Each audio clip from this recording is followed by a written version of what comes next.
No, it's at 82%. I want to get it to 100. Oh, okay. I want to get it to 100 because on my way home, I'm going to watch a YouTube video or two.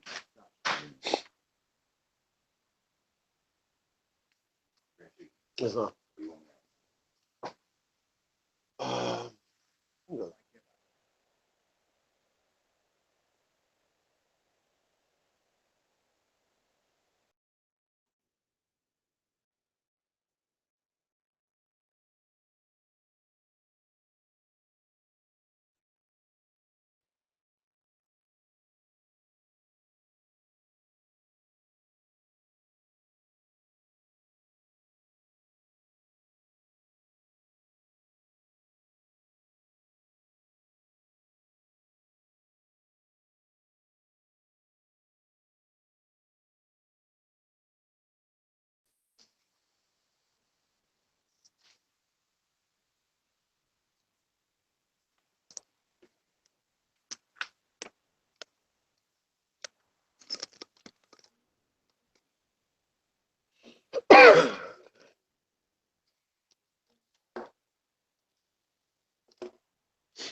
Oh, where your turban? Oh, yeah, my turban. Yeah.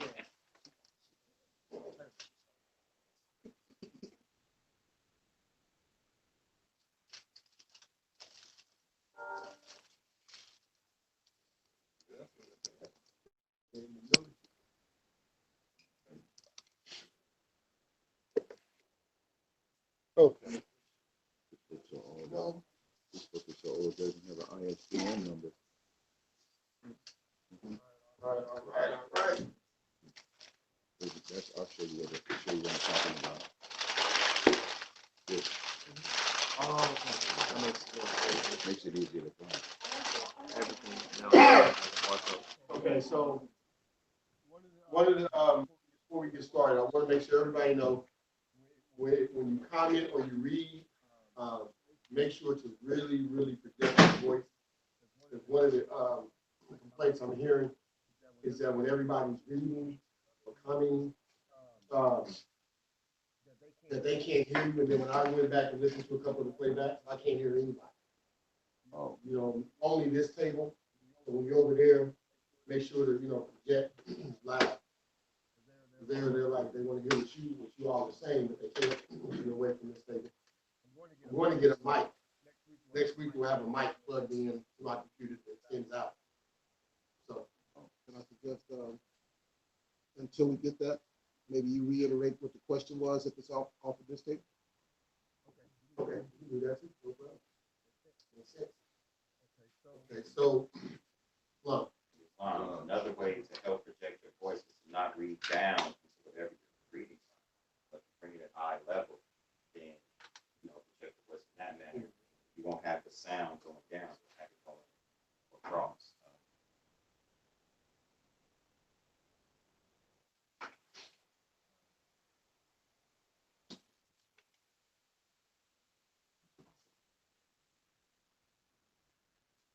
Only if you don't know.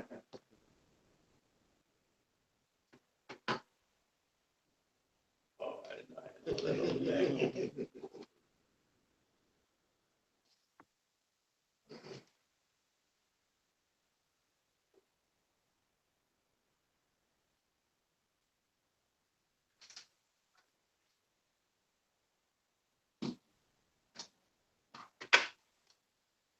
Okay, so we're going to finish up. We're going to do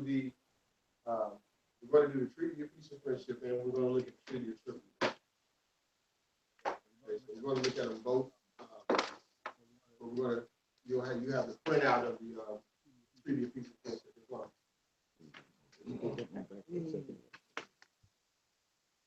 Okay, so we're going to start out with the Moorish American prayer.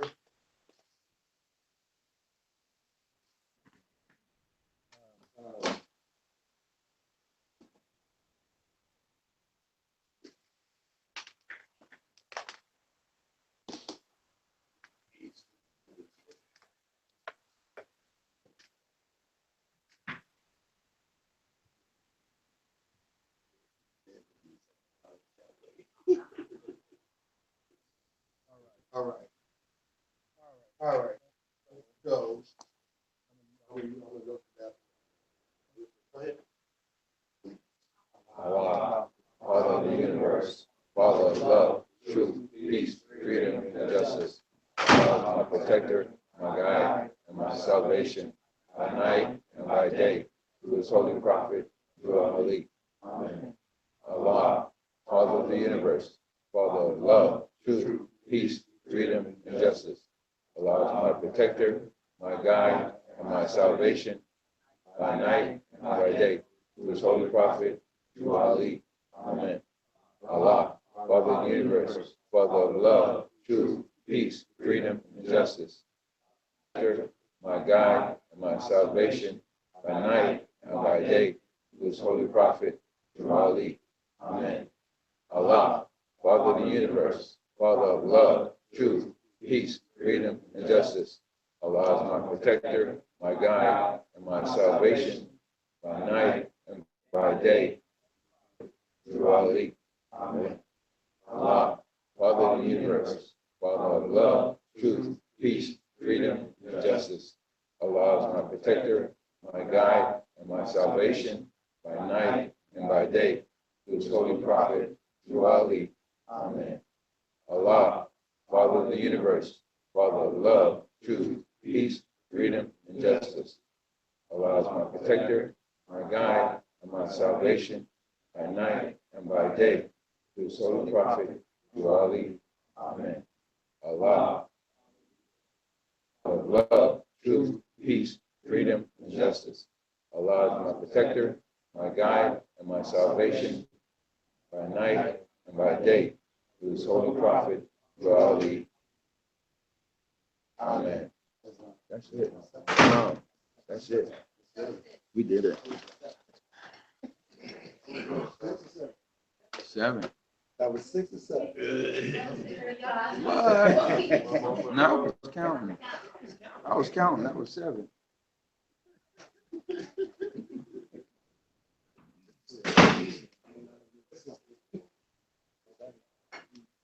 All right.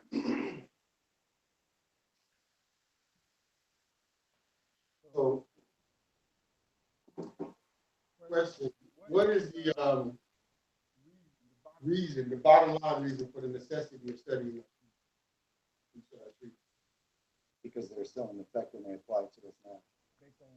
Based on what? Title 6 of the Constitution, the Supremacy Clause. Okay. Article 6, I'm sorry. So that is the reason.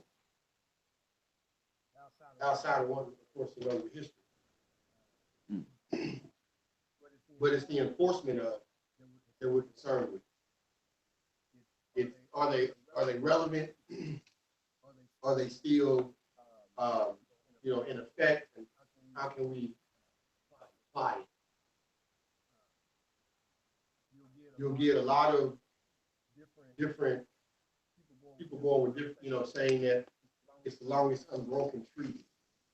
Okay, it's the longest unbroken treaty in the world. How should that be understood?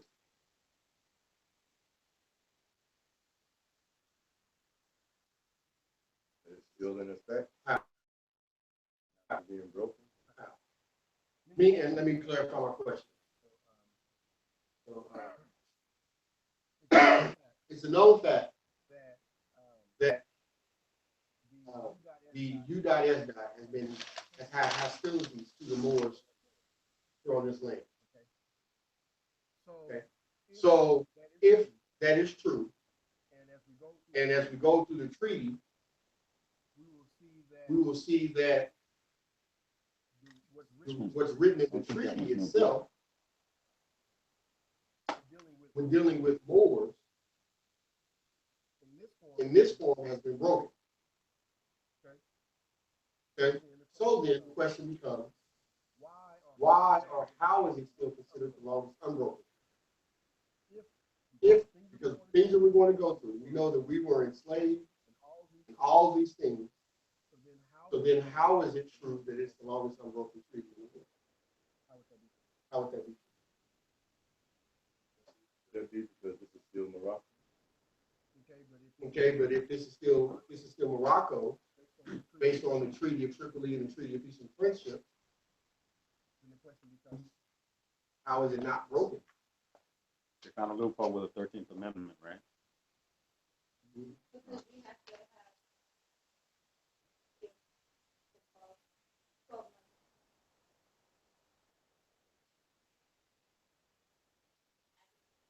months. Okay.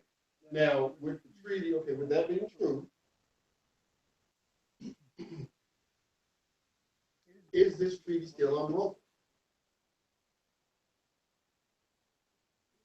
It is a book. As long as they support it, they do not.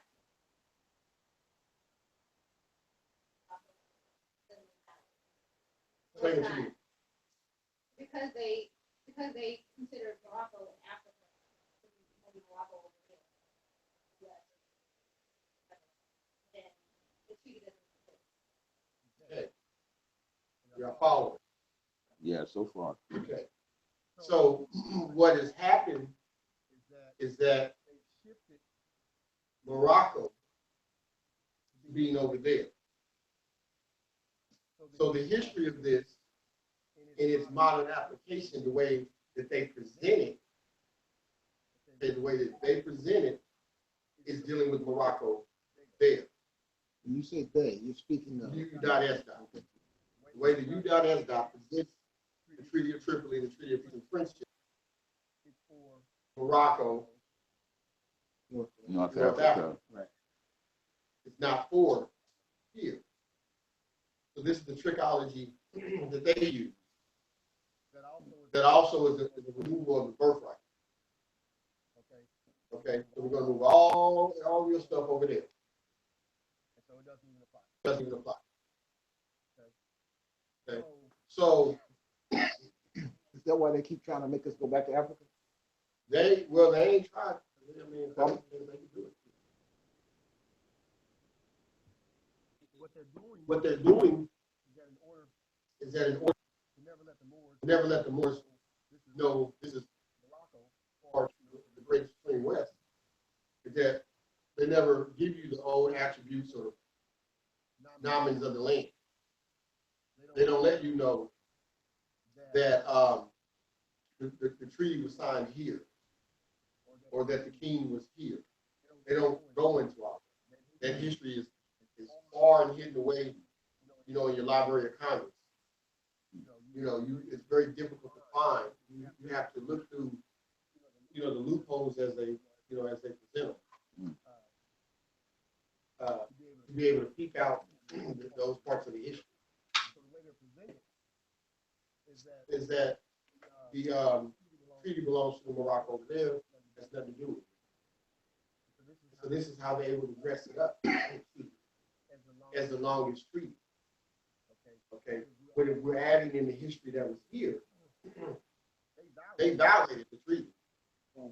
Yeah, a long time ago. They have clearly violated the treaty. If once you apply it to the Rio Valalaxi, they violate. Okay, now. But when you say they violated it, did they violate it because of the trading places that they did with us? You know what I'm saying? Because the thing is that there were a couple of Moors I think were in South Carolina, and then when they went to court and then they got dealt with properly. But everybody else that didn't have that status, they got dealt with in a way that wasn't too good. So that's saying that the treaty was in place because when they claimed their right status, they got the proper treatment. Now, remember that that's the Sundry Free Moors, SUNDRY, Free Moors, Sundry Free Moors, Sundry Free Moors. That's that court that I'm referring to. Where they proactively sought to be put up under direct jurisdiction. Before anything happened, to make sure it was known this is who they with. Okay. Remember that Morocco, present-day Morocco, was under occupation for the 1960s by the French. Okay, so you got to keep all the history straight. Also, now the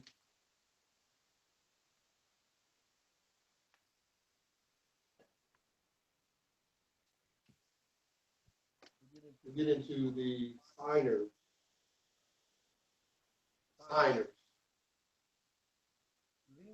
Does anyone know why the signers of the Treaty of Peace and Friendship is important? Those who signed, why are they important? The three of them became, three of those signers. What were they called? Oh, it's a P, yeah. I don't know how to pronounce it.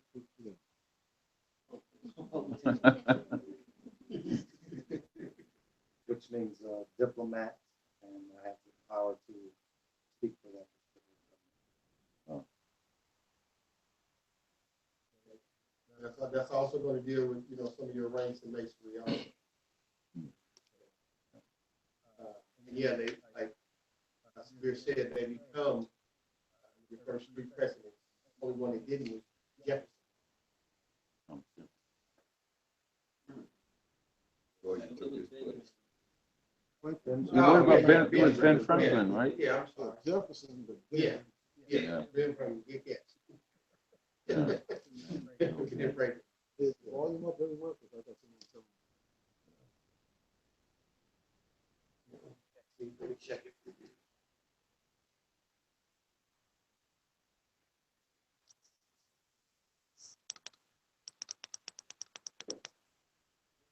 Nope, should be up. Make sure.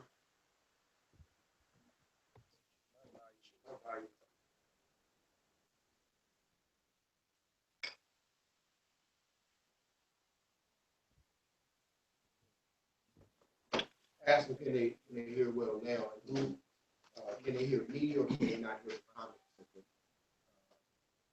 Okay, so with the reason for the treaty, why was there a reason? What was the reason behind the treaty? Period. Stop the fighting between the Moors and Christians. Okay, expand on that a little bit. What was the fighting?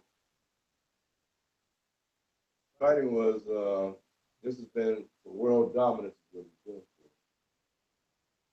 for. One empire wanted to overlap the other empire. Our empire was on top first. Roman Empire came into being, and it's been a battle for who would control everything. It started with Sicily. During the war. That's my take on it. Okay.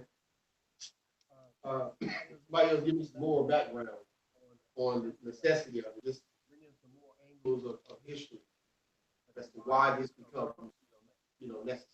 Well, they wanted to have permission to be able to do trade.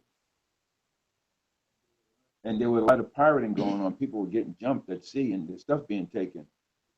So they wanted to have some kind of understanding that they could sail without being, taken advantage of on the sea. Also, what I read is that the empire was actually losing power because Europeans, most of their effort was on building their navy, and they were surrounding like the coast of Africa, Morocco, and a lot of piracy that was talked about. So they were kind of losing power in because also when the Europeans were on the coast, they set up a trading place for the Europeans. So it wasn't like deep into Morocco, so they wouldn't affect like the religious customs and another party comes in, people start to assimilate or gain out of population. But anyways, what happens is that happened anyways, and it was from what I read, they were losing power, and it was something. Who was losing power? The Moorish Empire Okay. on the coast. Okay. Anybody else want to add any more? I think this brought peace because there were Indian wars that was going on prior to this being written, 1624 and before. So a lot of the Europeans that were coming over here were being killed and slaughtered. So they wanted to put a stop to it. Anybody else want to add on? The why, necessity of it?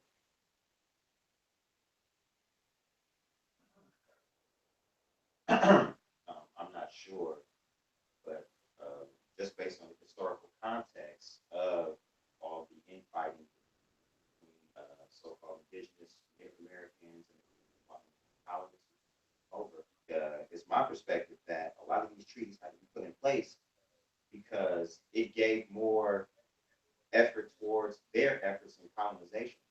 For example, with all the Native Americans slaughtering the colonists that came over here, not that, but they wanted to keep importing, different brands of Europeans, whether it was to come in and establish some form of government or to aid in the rebellion of the battles with the indigenous people. That's just, my perspective of it, because if you don't have these treaties, anything to kind of curb the indigenous people from slaughtering the colonists, and you also don't have anything that'll enable the colonists to come over and kind of start their new way of life that they were trying to implement.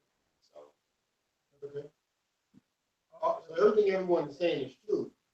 Everything is saying is how we want to change it from, of course, native to Aboriginal. But everything is being said is true. Wow. Now, back in the,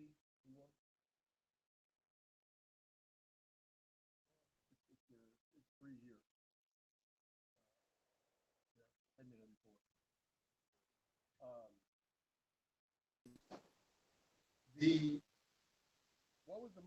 What was the most important thing in history as far as commerce?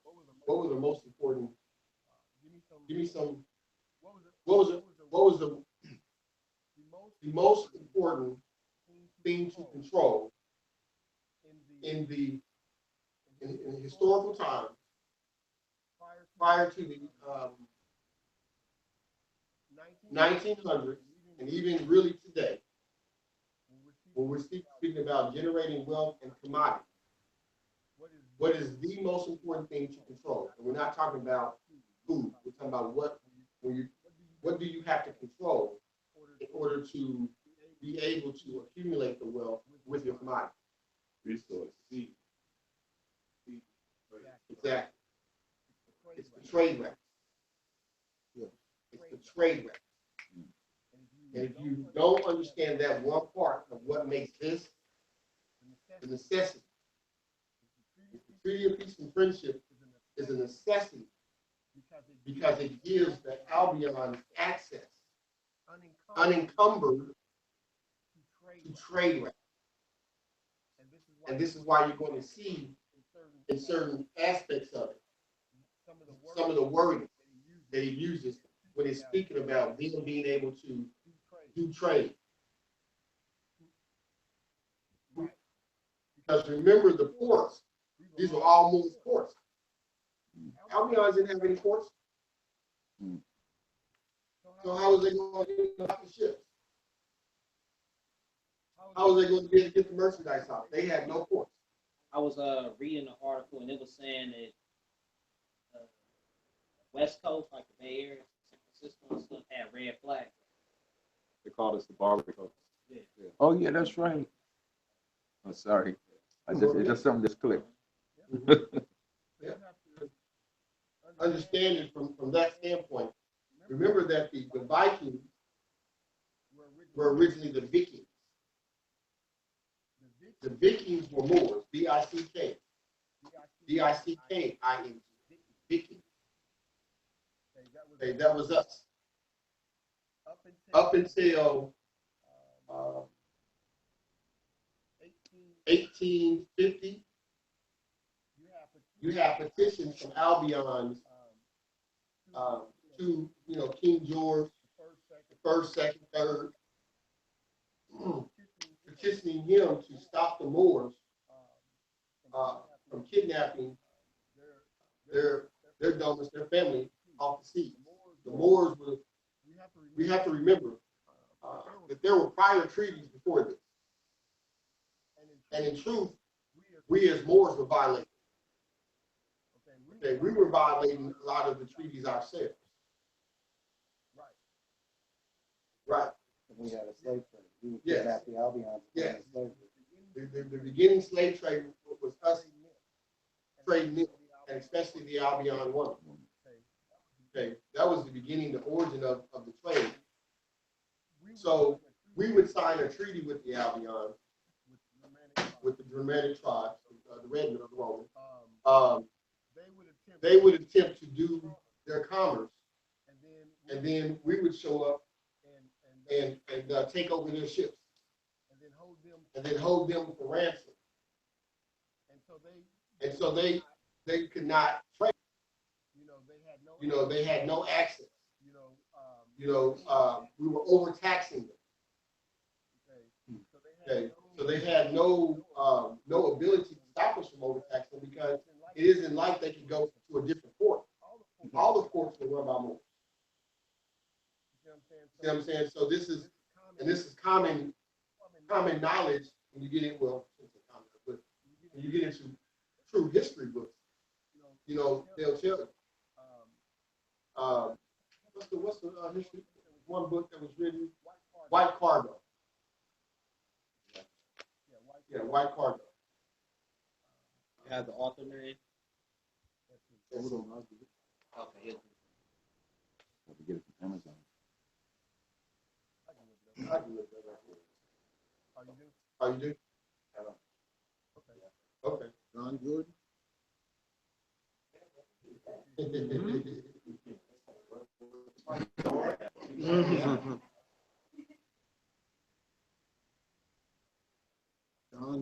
Don Jordan and Michael Walsh. Jordan and Michael Walsh, W-A-L-S-H. Yeah. So White Cargo, they're going to go into a lot of things. John Walsh again. Don Walsh, D-O-N. Don Jordan and Michael Walsh. Michael Walsh. Okay. I have a book. It's about 100. Good book to read. The history of white people, of course, they talk about it. It doesn't go extremely in depth, but it talks about it. Those are probably some of the two best that I know of.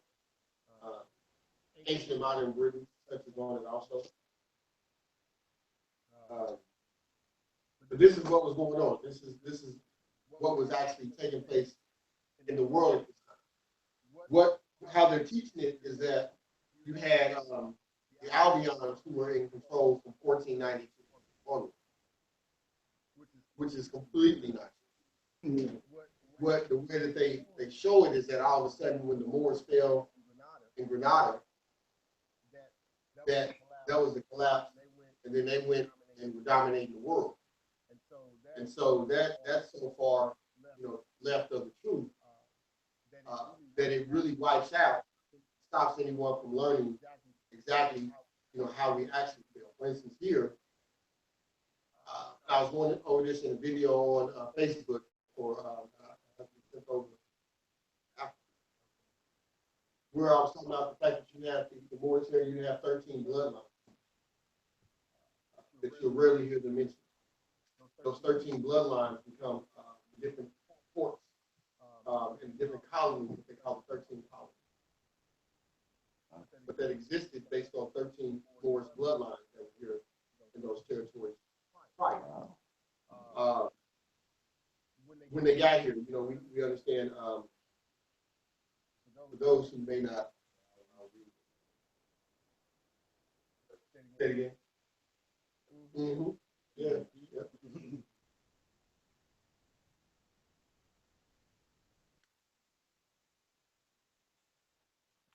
it's ironic that the same controls are in place right now. The ports are the major real estate that is controlled, like with the Port of Oakland. You know, it's almost like a whole other government. It is. Oh, it is. Yeah. You know, it really is. Whole different thing. So when we look at, You know, I think most of the ports on the West Coast are owned by the Chinese.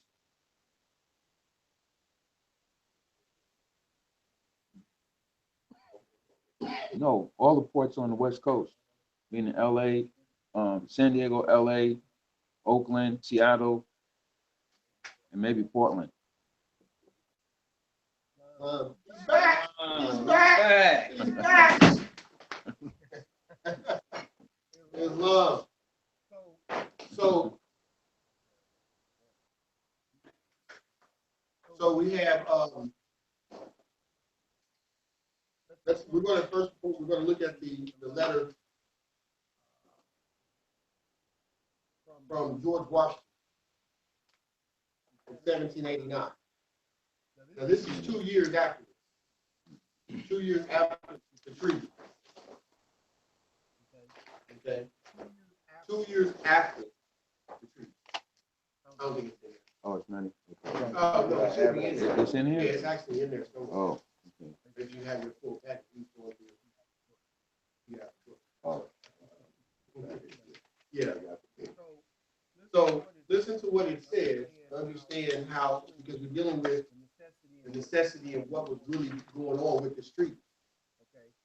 Okay, what was really going on with the treaty of peace and friendship? What did it actually establish? So you have letters of George Washington to Muhammad Abdullah, Sultan of Morocco, December 1st, 1780. Great and magnanimous friend.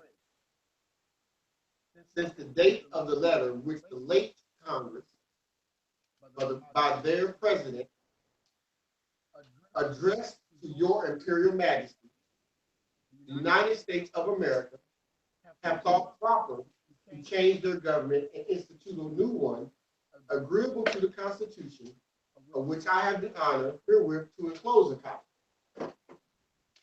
Okay? Now, do you send a copy of your agreements to anybody who's your inferior? Okay?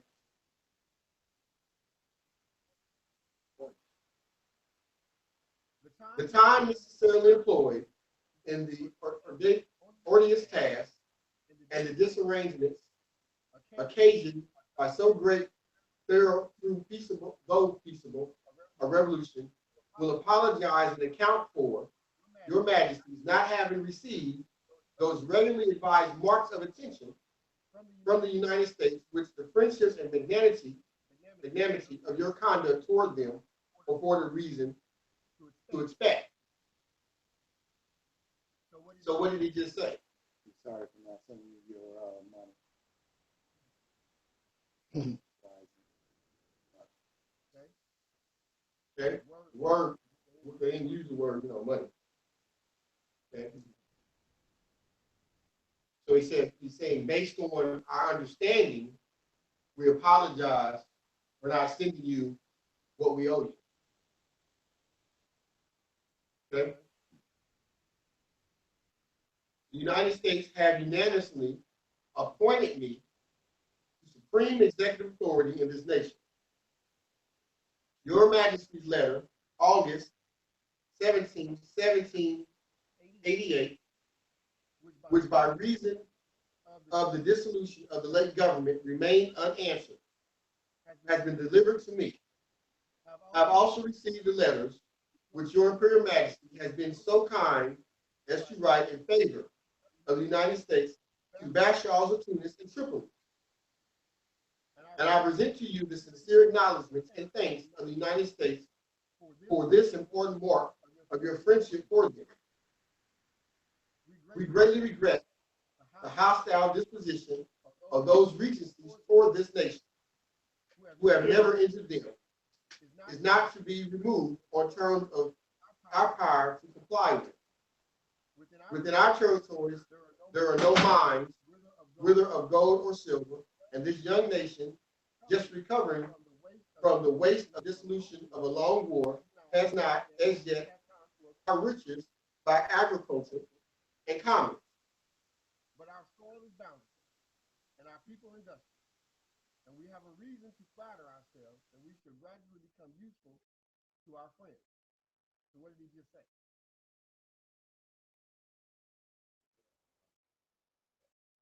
Okay, what did he say about Tunis and Tripoli? He gave thanks to the Sultan's letter to the branch of Tripoli for being patient with him, really, what he was saying. He said, I'm going to read it. That's what I got, patient. Your Imperial has been so kind to write in favor of the United States to the Bashars of Tunis and Tripoli.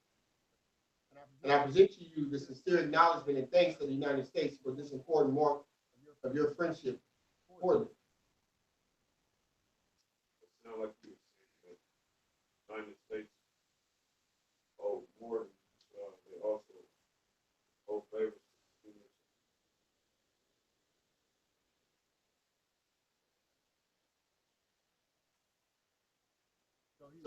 So basically he was writing a letter to call the dogs out. Okay? I'll go louder.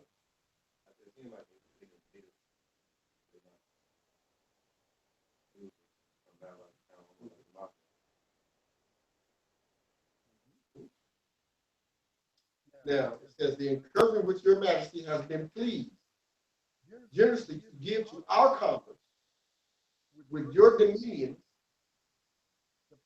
the punctuality with which you have caused the treaty with us to be observed, and the just and generous measures taken in the case of Captain Proctor. Does anyone know about Captain Proctor? A good homework thing. Captain Proctor.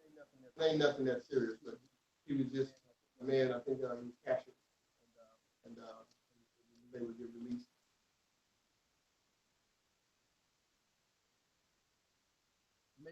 Make a deep impression on the United States and confirm their respect for the attachment to your Imperial Majesty.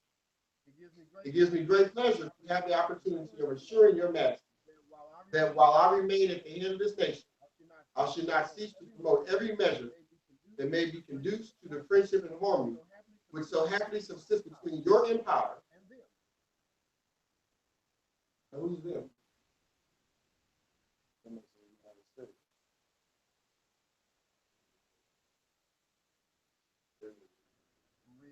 Read it again.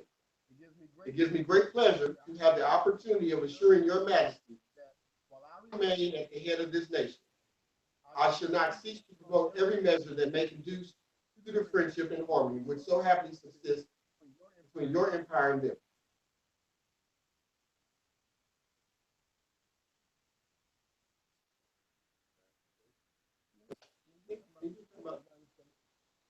United States, but he's referring to the prior arrangement.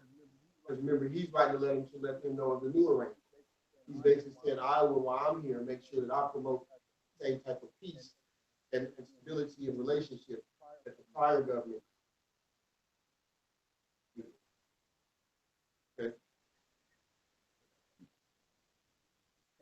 And shall esteem myself happy in every occasion of convincing your Majesty of the high sense which in common with the whole nation I entertain the magnanimity, wisdom, and benevolence of your Majesty.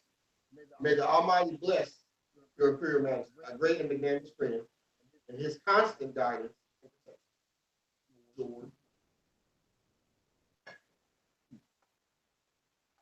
But he even admitted in here that he gave, the Sultan gave him the dominions here to become. Because George Washington wasn't doing commerce or anything anywhere else. Kind of the point to it here. Well, that's exactly what he's talking about.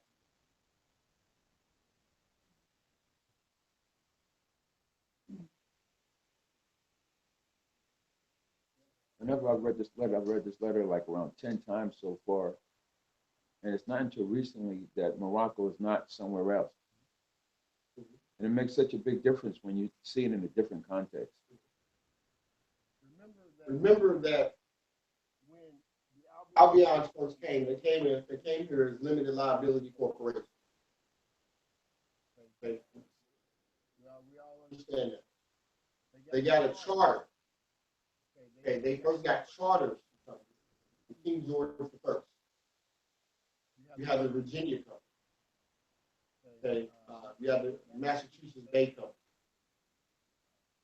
And a whole bunch of other companies that were chartered by King George I to come here to do commerce. Okay, and that sets the stage for some understanding, because in order to do commerce, you have to be able to access trade routes. Because even now, for those who are on the seas, you can't just get in a boat and travel the sea, because the currents can be too high. You have to be able to calculate things a certain way. You got to calculate, now you got to calculate gas. These big old tankers ain't wind sails. You got to every time. Yeah, all the time. So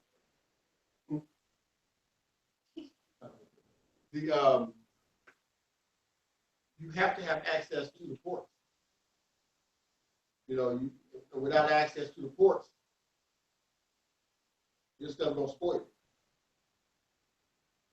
It's just gonna sit there and spoil. So you lose a lot. You lose a whole lot of finance if you can't get your ships out. And so when your people are being taken, see everything that's on that ship now is resold, and you don't get no piece of it, or the ship is sank, or whatever may take place. Y'all have the handout?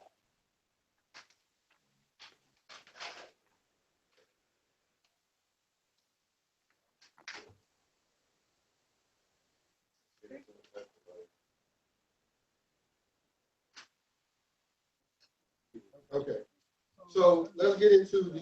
Can I interject? That's why, if you understand anything about the United States, Yemen is a big port city and has been for centuries. The United States has created civil war in there so that they can get that route to ship oil. And they don't have to go through Yemen anymore. They can just ship it all the way through. So that's why they've created civil war, so they can kind of cut that territory off so that they can get oil at different areas. It's all about the port. Strategy, huh? Even today. That's why we still have a stake in Panama, because of that port. So many ships because I've been in any ships that are sailing from East Coast to West Coast or Europe to West Coast have to go through Panama. No way, shape, or form. They have to go through Panama. That's why we still have a stake in Panama. When we say we, you mean the Moors? No, I mean, United States. United States. Yeah, United States. What'd you say? That's the only way to make a transaction.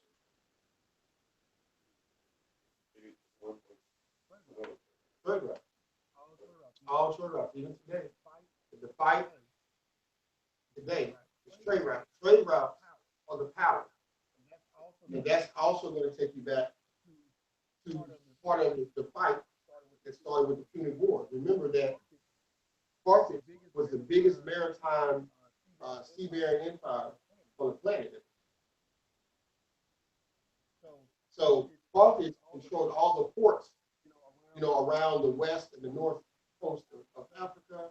This modern understood, controlled a lot of the ports over in what now Venetia, Italy. Because remember that the Phoenicians, so the Phoenicians or Ethiopia. Okay. So the Carthaginians literally become the Carthaginians because there's a fight that takes place in Venice or Phoenicia. Okay, so Venice today, Phoenicia yesterday. Okay. There's a fight that takes place with the Phoenicians.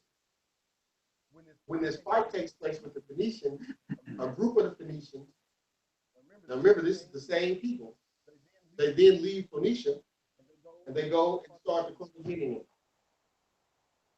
And that becomes Sparta. So the first Carthaginian, the first Punic War starts when the Carthaginians are going into Phoenicia to talk to their kindred about a dispute that they're having. The Redmen, they then attack that fleet of ships that were not war ships that were in Phoenicia. And that's how the first Punic War started. And it all goes back to the ports. Because at this point, the Red Men didn't have many ports. And they knew that from a military standpoint, that the Carthaginians, they couldn't defeat them. So what they did is that they decided to take the fight to them and catch them by surprise. Although Carthage historically had no reason to fight them. And so and historically, there's nothing ever been shown where they can say that the Carthaginians were looking to fight the Red Men. They were in fear that they would lose their trade route, they would lose their land, everything. So they attacked. And again, going back to the same thing, when you go back to these wars, a lot of them go back to commodities and being able to deal with the trade route. So, King George I, is that their brother that has an afro that's on R.V. Bays? That's the third. That's the third? Yeah. Oh, okay. Okay. King George III. Okay.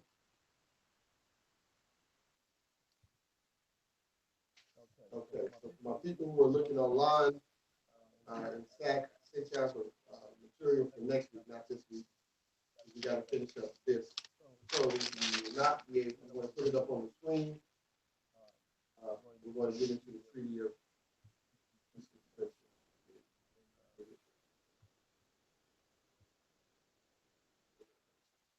So do we have a good understanding of why this came about?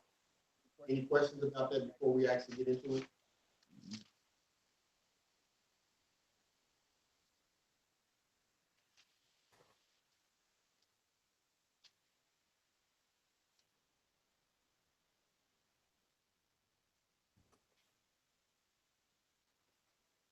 Excuse me. Just make myself clear. It's all about commodities. And access to trade. Access to and trade.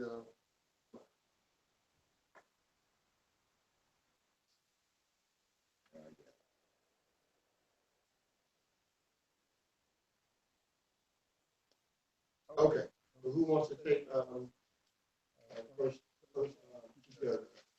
Okay. Okay. The Treaty of Peace and Friendship, 1787, between Morocco and the United States. To all persons to whom these presents shall come or be made known, whereas the United States of America in Congress assembled by their commission bearing date, the 12th day of May, 1007, 784, thought proper to constitute John Adams, Benjamin Franklin, and Thomas Jefferson, the ministers of plenipotentiary, given to them a majority of them full powers to confer, treat, negotiate with the ambassador, minister, or commissioner of His Majesty the Emperor of Morocco concerning a treaty of amity and commerce, to make and receive propositions for such treaty and to conclude and sign the same, transmitting to the United States in Congress assembled for the final ratification. By one other commission bearing date, the 11th of March, 1785, did further empower the said ministers and potentiary of them by writing under the hands and seals to appoint such agent in the said business as they might think proper, with authority under the directions and instruction of the said ministers to commence and prosecute the said negotiations and conferences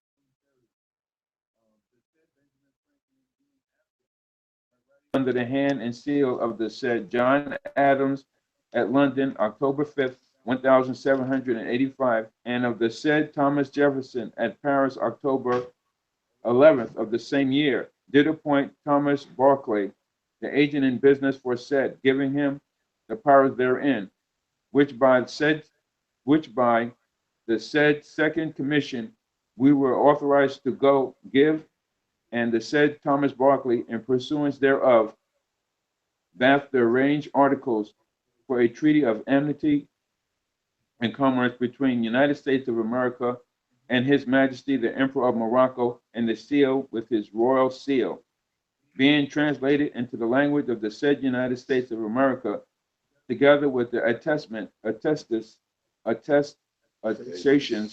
thereto annexed are in the following words to wit. Okay. So, what kind of treaty is it? Amity and county. Good. Do we know what that means? Friendship and business.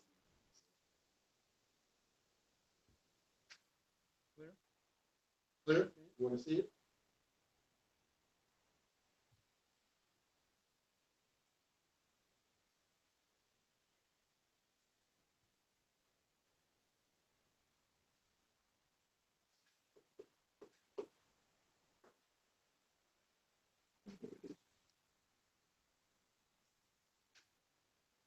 Got it? Amity. Friendly relations.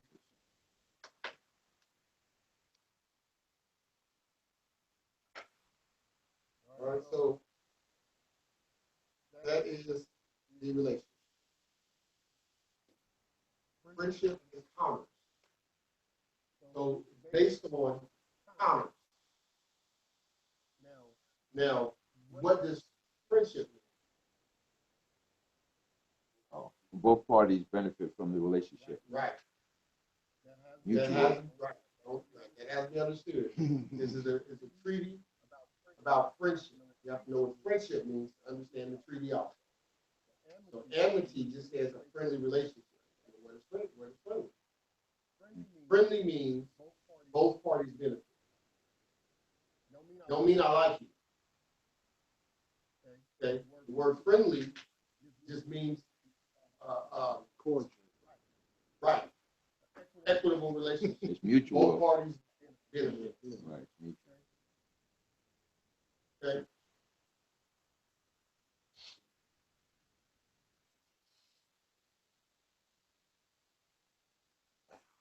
Now, So why was one in Paris and one in London? I'm confused.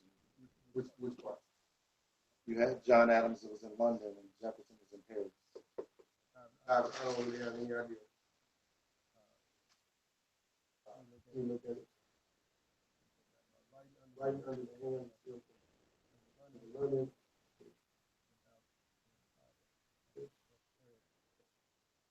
Oh, okay. Yeah, that's also,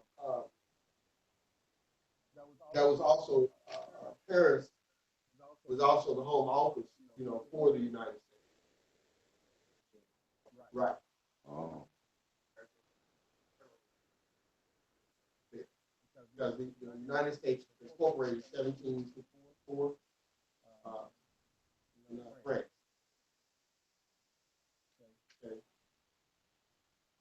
So that's where their office of incorporation is. So this is where these things also would have to be filed and put on notice. Is that where they put the structure? Who put it? When Jefferson, that was one of the grants, right?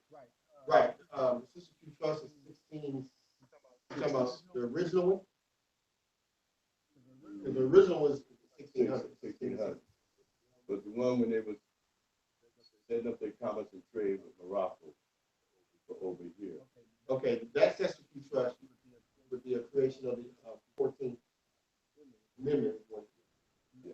No, well, it actually would be, but then eventually, with the fall of the Republic, 1871, remember, it was revenue again.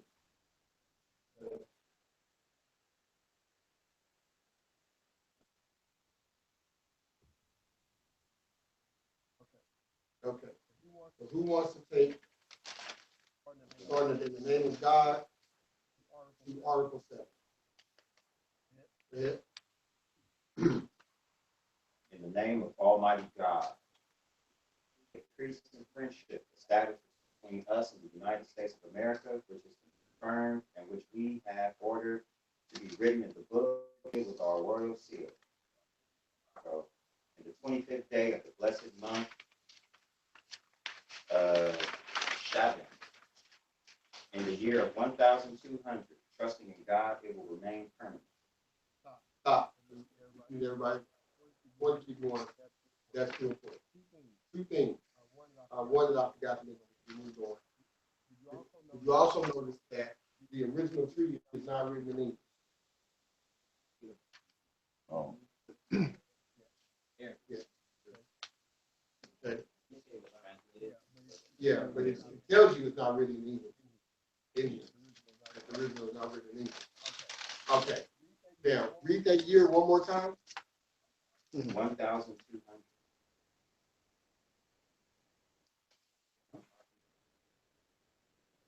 Oh, it's a different. Yeah, that's exactly what it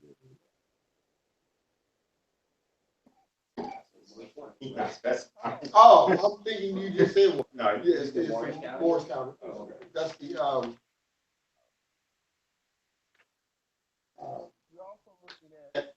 a way for the Europeans to speed up history and to add in history. They added 587 years to the calendar. So when you understand that, it is this. Well, because you don't know the actual dates that some of this stuff took place, you think all these things will, parallel, together, and they're not. They added time to the calendar. Now your whole orientation of what date it is. So like Oh, yeah. oh yeah. Yeah. Sure. Why did they pick? Why did they choose 587? Oh, yes. Okay. Yeah, right. Nothing I would random, guess man. so. Yes. Nothing. Everything has reason, So bro. understand that's 587 years of history. A lot of it. And so you'll even notice that time until 2 years later. You have to pay attention to the dates. It's a lot of little nuances in here that, this thing is very important, to pay attention to. It's slipping in those dates. And if we wouldn't have stopped, everybody would have probably just, that was just, we're just reading, no big deal. You know what I mean? All right, go ahead, Article 1. Article 1. We declare that both parties have agreed to this treaty consisting of 25 articles shall be inserted into this book and delivered to the Honorable Thomas Barclay, the agent of the United States now at our court, whose approbation it has been made and who is duly authorized on their part to treat with us concerning all the matters contained therein. Article 2. If either of the parties shall be at war with any nation whatever, the other party shall not take a commission from the enemy, nor fight under their colors. Article 3. If either of the parties shall be at war with any nation whatever, and take a prize belonging to that nation, and there shall be found on board subjects or effects belonging to either of the parties, set at liberty, and the effect returned to the owners. And if any goods belonging to any nation with whom either the parties shall be at war shall be loaded on vessels belonging to the other party, they shall pass free and unmolested, without any attempt being made to take or detain them. Article 4. A signal or pass shall be given to all vessels belonging to both parties, by which they are to be known when they meet at sea, and if the commander of a ship of war of either party shall have other ships under his convoy, the declaration of the commander shall alone be sufficient to exempt any of them from examination. Article 5. If either of the parties shall be at war, so at sea, belonging to the other, it is agreed that if an examination is to be made, it shall be done by sending a boat with 2 or 3 men only. And if any gun shall be bred and injury done without reason, the offending party shall make good all damages. Article 6. If any more shall bring citizens of the United States or their efforts to His Majesty, the citizens shall immediately be set at liberty and the effects restored. And in like manner, if any more not a subject of the dominion shall make prize of any of the citizens of America or their effects and bring them into any of the ports of His Majesty, they shall be immediately released, as they will be considered under His Majesty's protection. Article 7. If any vessel of either party shall put into a port of the other and have occasion for provisions or other supplies, they shall be furnished without any interruption or molestation. All right. What y'all get out of that?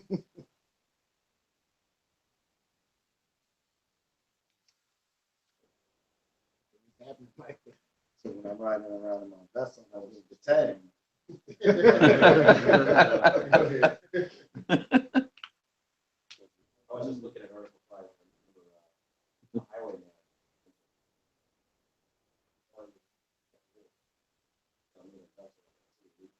They call our cars vessels.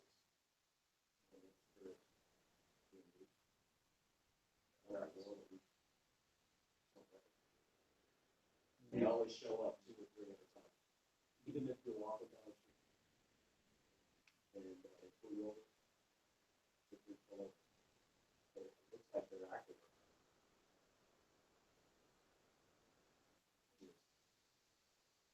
But it's supposed to be a parlay. So 2 or 3, it's supposed to be a parlay where you go in front of the magistrate. So I think we could do that. Well, what they're doing is technically, that's no code no order. Because they're not giving you free pass. You know, you're supposed to be getting free pass. You're more. Supposed to get free pass. And that's even more so if no injury is caused. So you're supposed to have free pass. Transgress. Not have to go, there's no reason to go in front of, anybody if there's no imminent danger or no injury. So what they're acting on is actually the code no order. Where they're stopping stuff, basically.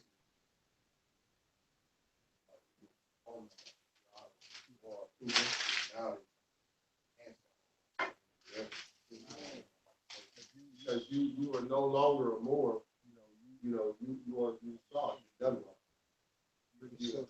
Your vessel lost its sea.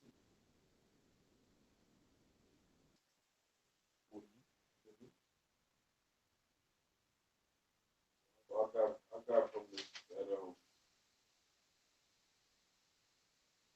for the treaties, a lot of ships were being pirate. They needed to look for more, so that more.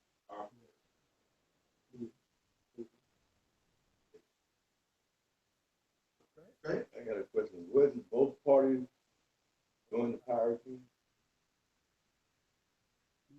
Not as much. I mean, that doesn't mean that they were. That doesn't mean that they wasn't doing anything. But they didn't have any slave rights. You got to remember too. So Without this, these these Albions wasn't even recognized on the planet as being anything but subjects of Great Britain. So you also have to keep that in mind. Okay, that at this point in history, prior to this, they are not recognized as a nation anywhere on the planet. They are subjects of Great Britain. Subjects, not citizens. They are subjects of Great Britain. So they, at this point, don't have any voice. Would they be considered subjects instead of citizens because they're under a matriarchal rulership? They have a king, whereas if they had a president, they would be. You're talking about which part? I'm talking about the people who are recognized. You said they're only recognized as subjects. No, they were recognized as subjects because they had no rights in Great Britain. Oh. And when they were in Great Britain, remember, they broke free with the revolution. They should never be called American Revolution. We were the revolution. So it's not the American Revolution. Huh? I said, and King George III financed both sides of that war. So Yeah, you know, so when you get into what was going on, that's why this treaty becomes important, because remember, no one knows these people. They are subjects of Great Britain who have now just broke free. They're trying to establish trade routes, unmolested trade routes. You also have to remember, becomes important that during the war that they're fighting, to get away, that things are going on for a while. Okay. Remember that they set up, prior to this, they had set up the Articles of Confederation and all those things, trying to establish themselves, trying to allow us to bring them in. This is also why your first president of under the article is a Moor, because they couldn't be they couldn't be there for it. It's also important because I talked to some of my younger family members. When you hear subject of Great Britain today, based on the history, they see in their mind complexion of Caucasian under was rule. Was that the case, or were they? No, no, we're dealing with a whole different issue at this point. King George was a Moor, the first, second, and third. Okay, so you're looking at the royalty, the power being passed down, through Moors. And this is why your crest, And all those things. by the Moors. Some have pictures of the Moors being enslaved with the overthrow. But this is why understanding the complete history. So one of the things I've been trying to correct with people saying is that the Moors went into Spain in 711. Why is that incorrect? We were already there. We've been there. Right. Right. The moment you say Moors went into Spain in 711, you distorted history. You completely distorted it. Because now what you've done is you allow modern connotation, which is that complexion thing, to say that before the Moors went into Europe, all of this was quote unquote white people. Right. And that these black people went in 711. That's what you've done by saying Moors went into Spain in 711. Okay, the correct term is Muslim or Moslem. Moslem Moors went into Spain in 711. That's correct. And they conquered other Moors. Right. Now, if we even want to be more correct, Moors did not go into Spain in 711. Muslim Moors did not go into Spain in 711. Why? Tell me the reasons why it is a fact that Muslim Moors did not go into Spain in 711. Yeah, there was no such thing as Spain There at was no that such thing point. as Spain. Right. It was that illusion. Now that illusion. See what I'm saying? So when we're cleaning up our speech, we're cleaning up history. And now you're getting a clear view of what was going on over there. Because it was already a purely amalgamated Moorish run place in a lot of areas over there. Okay. So, I don't know how I got in there. Good, you did. What we talking about? We're addressing the complexion and who Oh, went in. yeah, okay. King George. Got it. Okay, so. Woo, we got the flash. Yeah.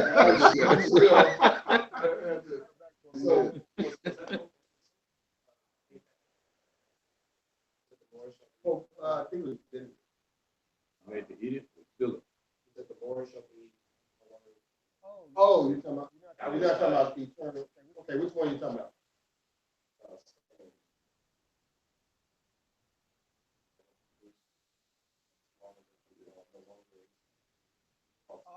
Oh, I forgot the name. That was Philip said they should be called, all Moors should be called Spaniards. And those that they translated into Christianity were called Moriscos.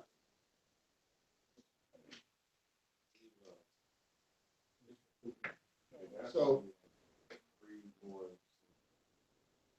which one? But none of them at this point, the only way to stay free was conversion. Yeah. Yeah. That's the other way. There's always two choices. Word of God. How was slavery validated? I know, I think I read that for criminal can't take that. You talking about over there in Andalusia, where you talking about, well, where are you talking about? Which one? That's what I'm saying, narrow it down, where you talking about? You talking about over there in Europe, or you talking about over here? Okay, well, you had, first it was indentured servitude. It was just, like, you had different people working out different things. So it could be several different things. I mean, you could have, you, an indentured servant because you couldn't afford the voyage over here, from Europe modeling. And so you would, be an indentured servant for 2 years. That was the first form. Although those who were Moors were not really given the chance a lot of times to come out. But there wasn't that many Moors enslaved in your 1600s, and even the top of your 1700s. When you do the numbers, wasn't that many at all. Moors didn't start being enslaved until sugar became the cash crop, because sugar was grown in most of the tropical countries where we were. So when they came in there, that's when they conquered and enslaved us to mine the sugar. All the fruit. Good answer? That was all. In the beginning, it was all in history service. All of it. Okay. You didn't have the first person ever to own a slave was actually a Moor. And that was based on court records. Okay. And that was perpetual enslavement. Okay, the very first individual was actually a Moor. Okay, to own someone through a perpetual enslavement. In law. When I'm saying there's a court case where you can see the first person who's ever granted perpetual enslavement of another individual was a Moor. What's the name of the court case? Oh, good. I'll tell you. Oh. His last name is Williams. And I'll let that straw behind you. I'm trying to say. Brother Wade. Yes. There's a lot of weight. A lot of weight. Anthony Johnson. Johnson. Anthony Johnson. Anthony Johnson.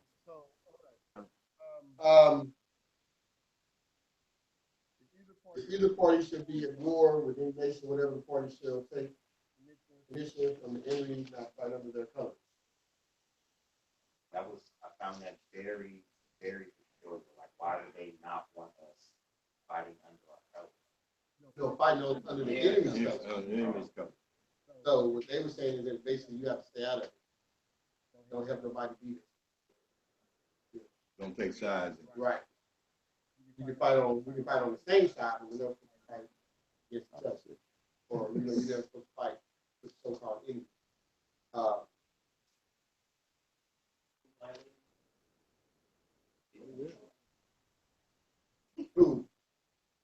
But the only thing is now dealing with Morocco.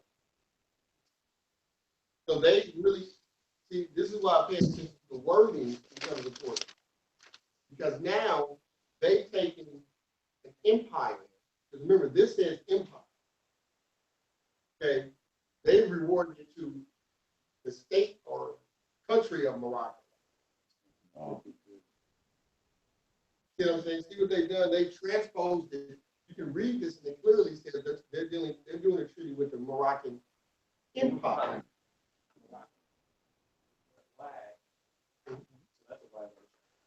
Yeah, the whole thing is They're bad. thing has been violated, although, you know, the only reason it's still seen as not being violated is because they transferred it over to this one little bitty place. But clearly they're talking about the empire, which is why the Sundry Free Moors, because this was about an empire, not about a little country. And those people were, when you go back and you look at where the Sundry Free Moors, they were taken from Morocco over there.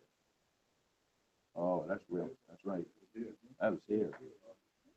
South You know, I mean, Carolina. it's like, this is why you have to, you know, pay attention to how they word this history and go back and look at those cases. And, you know, that's why I keep telling everybody, anything we read, anything we research, we have to pull it all in, pull it all together. You create that mental timeline, put every, you know, chop everything up and put it there, because this is saying empire. That ain't saying an empire. Right, and you've never seen the seat of authority there either. Think about it. When was the seat of authority for Morocco there? So there's some issues here with what's going on in history. The Sundry Free Moors never were over there. They were captured and, you know, set free, and it was here. South Carolina. Yeah. The same year that George Washington.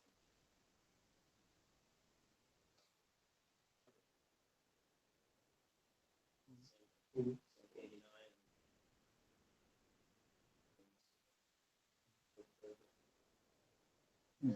Now, number 4, a signal or pass to be given to all vessels belonging to both parties, by which they are to be known when they meet at sea. And if the commander of a ship of war of either party shall have other ships under his convoy, the declaration of the commander shall alone be sufficient to exempt any of them from examination.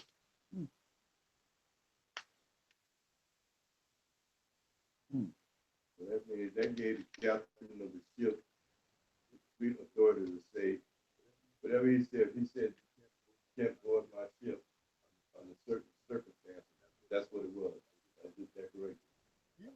Well, really, what it's saying is that if you're meeting and you're at war, that the captain should be able to hold up a signal, and you should be able to identify, okay, that's from Morocco. What I was saying, excuse me, what I was trying to say was that when they met, sufficient, he had other ship up under him for them not to be boarded. It was on his declaration. He just said, "No, this is what it is." No matter what it was going on, they had to honor his declaration. Plenty of lies must have been told during that time. Now, what does that one say? If anyone,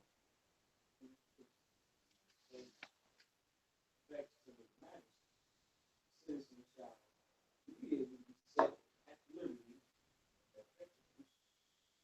in like manner, or not the subject of the demand, shall make prizes of the citizens of the man, or their ingredients into the shall be immediately. So you consider. Now, why is that important?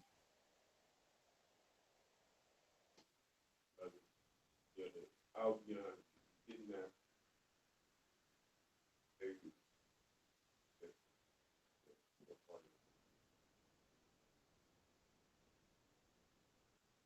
Okay, what else?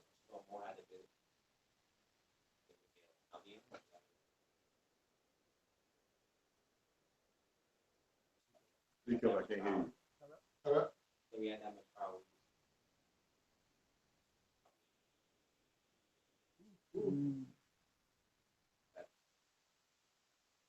I want you to key in on again, the wording.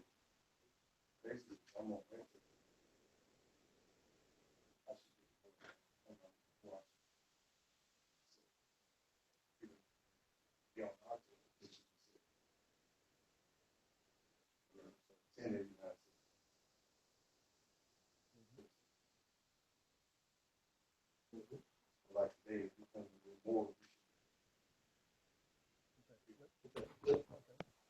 I saw something that says anymore not a subject of the dominion.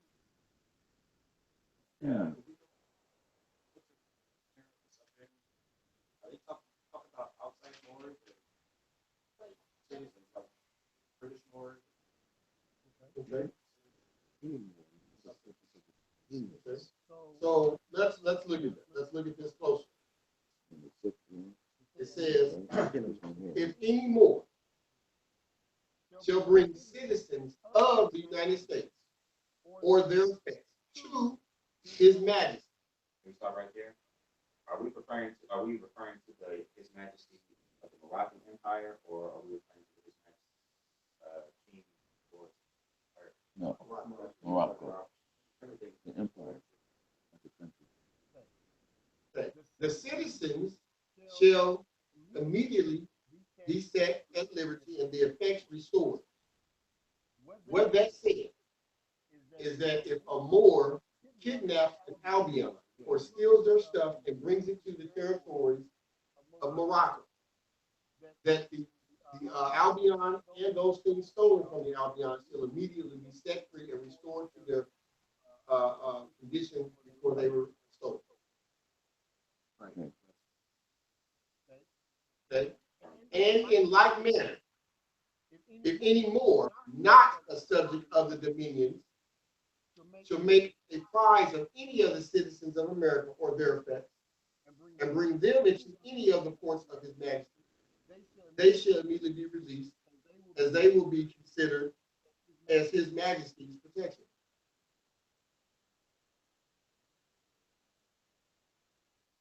Clarify what's the more, clarify what's the more that's not under the dominion? It's like a rogue Moor, just somebody out there pirating, somebody not a part of the clan or something. What was your question? That was my question. I wanted to get clarity on what was the more that wasn't the subject. A Moor not a subject of the dominions. Of the dominion. Of the dominion.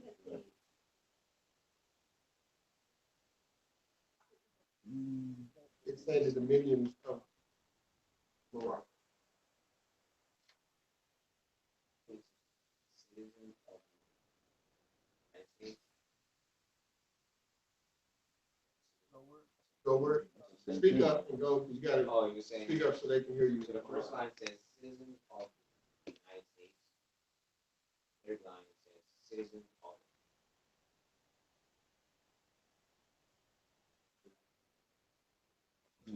Are we still talking about the U.S. America? Citizen of America. Well, okay, now let's go back. Remember, let's pull it all in. Right? What did the prophet say we citizens of? America. Even they didn't say U.S., they said America. America.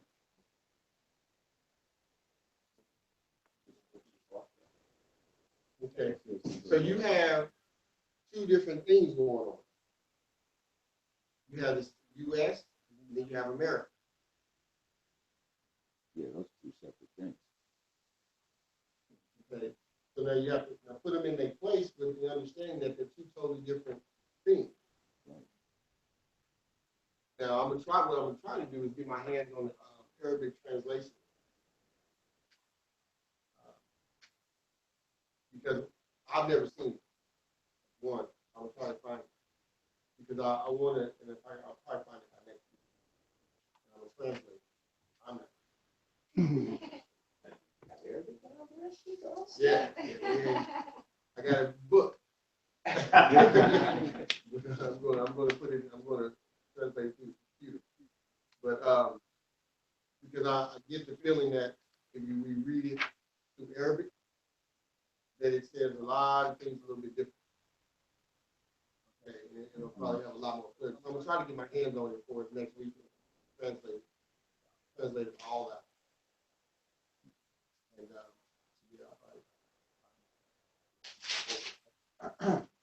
We'll bring in class. Translated simultaneously. Writing in Arabic, writing. I don't have that impression. I don't think so. I have the impression that it was in Arabic and then eventually they bring it back here and translate it. You can't give them that. Because yeah, it wasn't, remember, they don't sign this thing until. Okay. All right, let's move, let's go to 8. So who wants to take 8, through 14? He's gonna take it. If any vessel of the United States shall meet with a disaster at sea and put into one of our ports to repair, she shall be at liberty to land and reload her cargo without paying any duty whatever. If any vessel of the United States shall be cast on shores of any part of our coast, she shall remain at disposition of the owner, and no one shall attempt going near her without their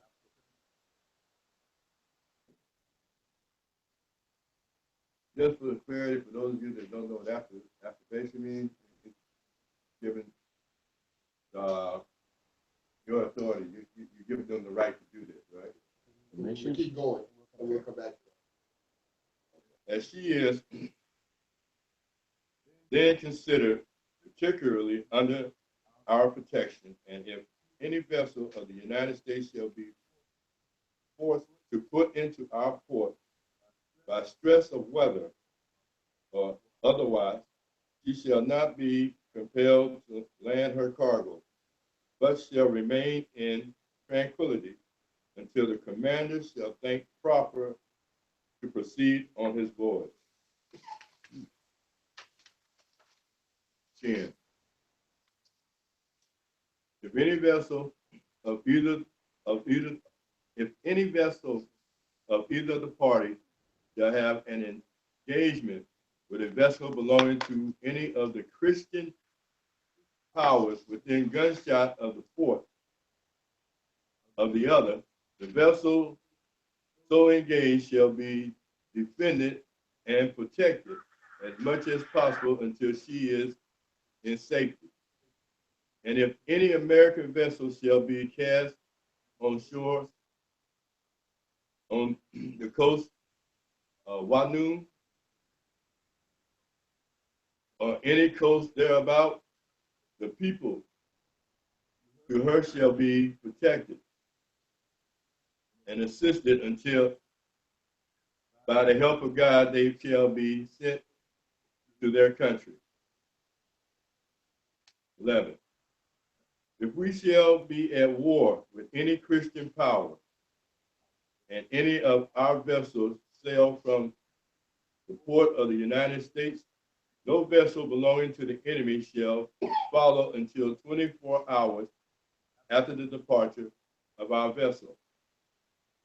And the same regulation shall be observed toward the American vessel sailing from our ports, be the enemy, Morocco, or Christian. 12. If any ship of war belonging to the United States shall put into any of our ports, she shall not be examined on any pretense whatever, even though she should have fugitive slaves on board, nor shall the governor of or commander of the place compel them to be brought on shore on any pretext, nor require any payment for them. 13.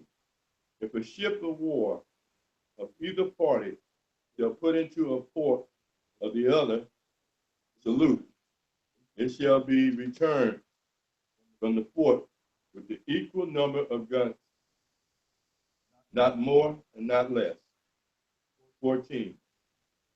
The commerce with the United States shall be on the same footing as is the commerce with Spain or any, or as that with the most favorable nation from the time, for that time, or for the time being. And their citizens shall be respected and esteemed and have full liberty to pass and repass our country and seaport whenever they please, whenever they please, without interruption. Sorry, I got started on my reading. Okay. So what we see there?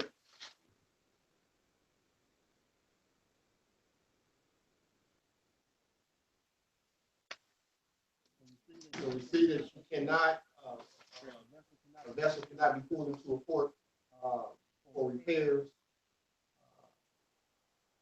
and have any problem. Right.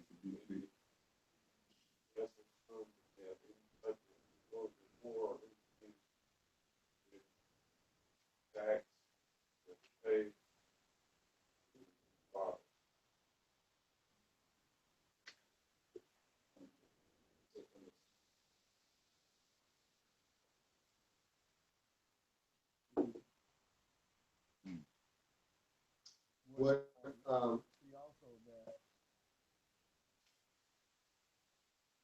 is no ship can be served on pretense, or taxed on pretense, bothered on pretense. So anything has to be based on actual proof.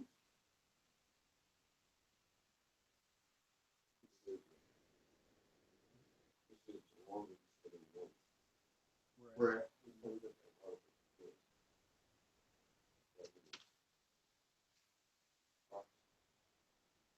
any ship of war belonging to the United States they'll put into any of our ports. So they just come out to not be examined on any pretense. Even though you got to keep all this in mind with the fact as to what we were doing. This is the treaty ain't made because they were doing something else. The treaty's made, you see what I'm saying? Because all the things in this treaty is the stuff that we were doing. So we signed the treaty, said, okay, I won't do it. Yeah. So when you see it from that, you're seeing that we're literally, telling them, okay, all right, we'll be cool. We won't take your stuff. Get your boat tuned up. Yeah. Right. When you come here and you need some help, we won't rob you. That's basically what's going on.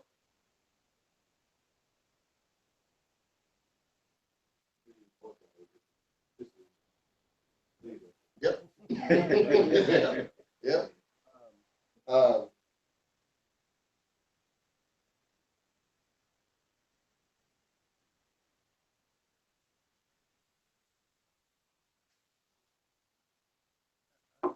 I got a question.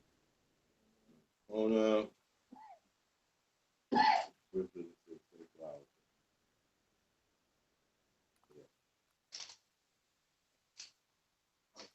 Yeah. 11. Okay. Now on that 24 hours, I got 24 hours to sell from port. Once You don't know what direction I went once I got beyond the horizon, right? So you can be chasing me all over here and I'm way over here.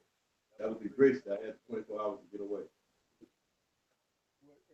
Well, and it also would mean that, you know, maybe we find the right.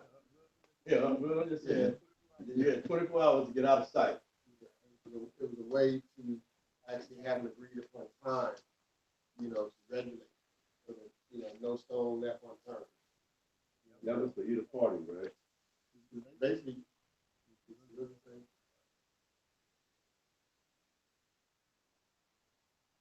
This is at war. This is at war, Christian powers and any other vessels.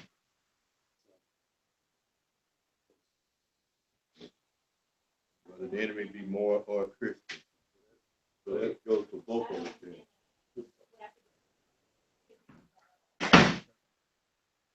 okay. I was gonna say, we all seen Pirates of the Caribbean. There's a scene in that movie where Black, they left, and Admiral or somebody was asked, well, what, because he broke their cells or whatever, you want to go after him? Really? It says that in Pirates of the Caribbean. So, Yeah. I've seen that. First one? Yeah, the first one. Yeah, I've never watched that movie because I wasn't into those movies that just look stupid to me. And so, yeah, it did. I seen them, but I know it came out years ago. I wasn't into those movies, but I heard a couple people like, you know, check it out. They say a lot of stuff. I looked it out. I know. Even one of the closest scenes of that.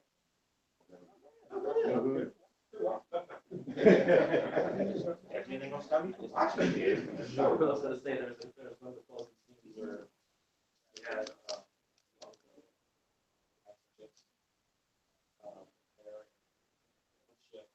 he had promised he wasn't gonna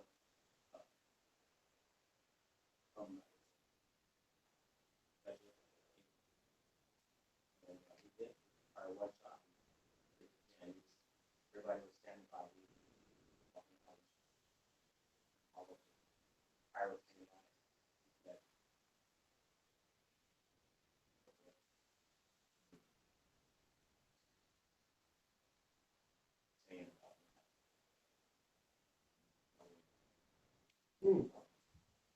Okay.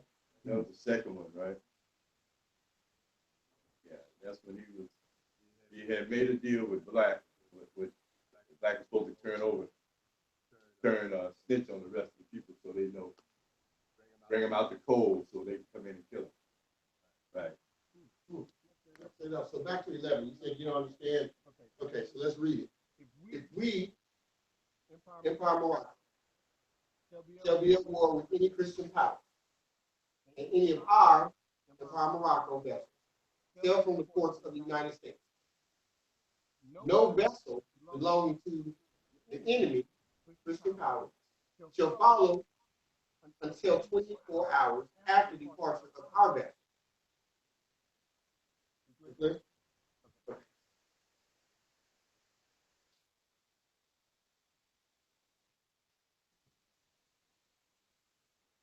All right. So yeah, let's go 15 to 4. All right. Wow. Article 15. Merchants of both countries shall employ only such persons. Such other persons assist them in their business. If they shall think proper. No commander of the vessel. No commander of his vessel shall transport his cargo on board another vessel. He shall not be detained in port longer than he may think proper. And all persons employed in loading or unloading goods or in any labor whatever shall be paid at the customary rate, not more, not less. Article 16. In case of war between the parties, prisoners are not to be made slaves, but to be exchanged one for another. Captain for captain, officer for officer, man for another. And if they're, prove a deficiency on either side, it shall be made up by the payment of $100 for each person's one. It is agreed that all prisoners shall be exchanged in 12 months from the time of their being taken. That this exchange may be effected by a merchant or any other person authorized by either the party. Article 17. Merchants shall not be compelled to buy or sell any kind of goods or such that they shall think proper. They may buy and sell all sorts of merchandise such as a prohibited in other Christian nations. Article 18. All goods shall be weighed and examined before they are sent on board. Avoid all tension, vessels, no examination afterwards made, unless it shall be first proved that contraband goods have been sent. In which case, the person who took the contraband goods on board shall be punished according to the usage and customs of the country. No other person, whatever, shall be injured, or shall the ship or cargo incur any penalty or damage whatsoever. Article 19. No vessel shall be detained in port of any pretense, or be obliged to take on board any article without the consent of the commander. He shall be at full liberty to agree for the freight any goods taken on board. Article 20. If any of the citizens of the United States or any persons under their protection that have any disputes with each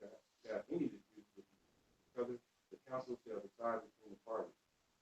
And whenever the council shall require any aid or assistance from our government, the course of decision shall be made immediately granted. Article 21. If any citizen of the United States should be killed or wounded by a Moor, or the contrary, or on the contrary, if a Moor shall kill or wound a citizen of the United States, the law of the country shall take place, equal justice shall be granted. The council assisting at the trial, if any delinquent shall make his escape, the council shall not be answerable for him in any manner whatsoever. All right. What we got? Go ahead. My first question was, how come they want to get paid in a Mexican peso? Because it's neutral? I mean, dollar. Okay. Okay. Well, okay. Well, look at it this way. Ask this question. Why would it, speaking of the modern context of the application, why would they not be paid in their own dollars? Okay. Who did have it? United States. Okay. So then why was the use of the Mexican? Because we know if we see this in Arabic. That's why I'm going to get it. Oh, okay. Because this was the Mexican, this was Mexico. What we would call it. This was America. This was Morocco. So the translation could be saying a Mexican dollar. Mexico, yeah. Mexico. I like that one, huh? Yeah, yeah, we can like that. That's what I like that all.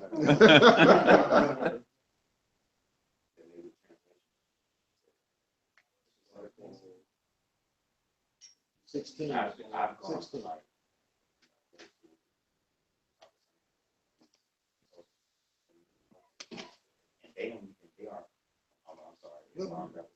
and they aren't even aware of the word of Mexico. You know, now the fact that I've been indoctrinated by a lot of these educators, and I'm coming with new knowledge. Here I bring it to you. You're a professional, and every time I say the word of Mexico, you're like, well, where is that? Is that by Mexico somewhere? No, it's inclusive of Mexico.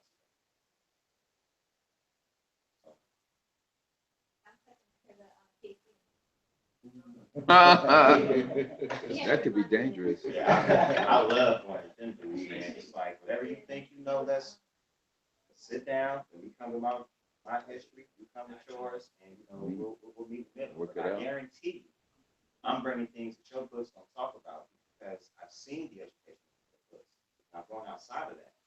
So you still, and they revise things. So now that you get the 10th edition, what was in the first, second, and fourth aren't even in there. And it's be revised and rewritten so, Europeanized, washed down. But then the thing that you always have to consider, the source. Where's it coming from? Right. Honesty.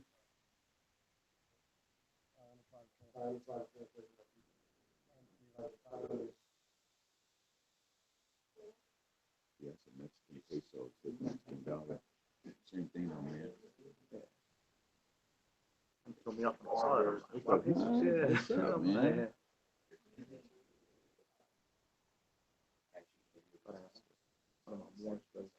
Knows Arabic. King knows about this man in Arabic. Oh, yeah. Has it on their website as it is Arabic. Right, but where are you finding it? Where did you find it? But the Arabic translation It came up in Arabic.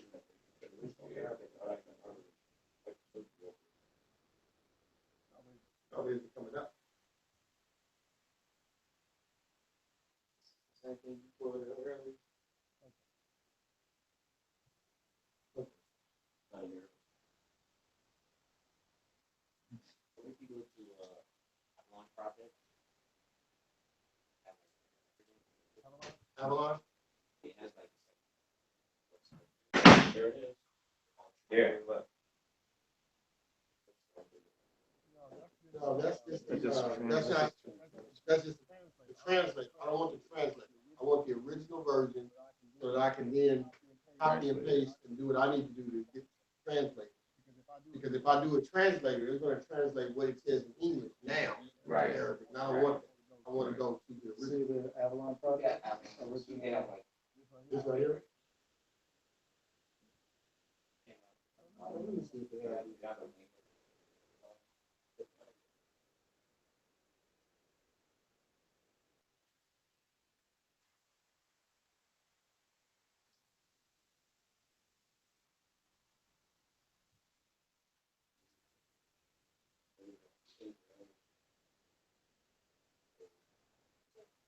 I guarantee you that the players of the website know that this is not written in a foreign language. All right, so we might have to move this now that I would be here looking at it. I'll get lost. Especially things that are originally texted in Arabic. Like, that's the one thing these people over here, they don't let you find anything written in Arabic. No, web. Find it, let me know. I think I might have found this.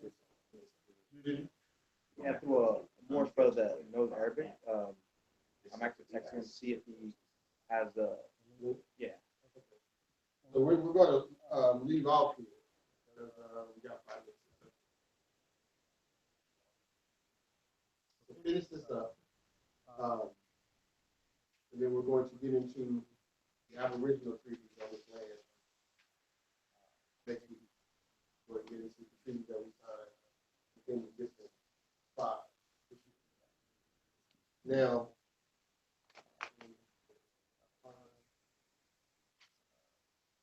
so I'll send that back out.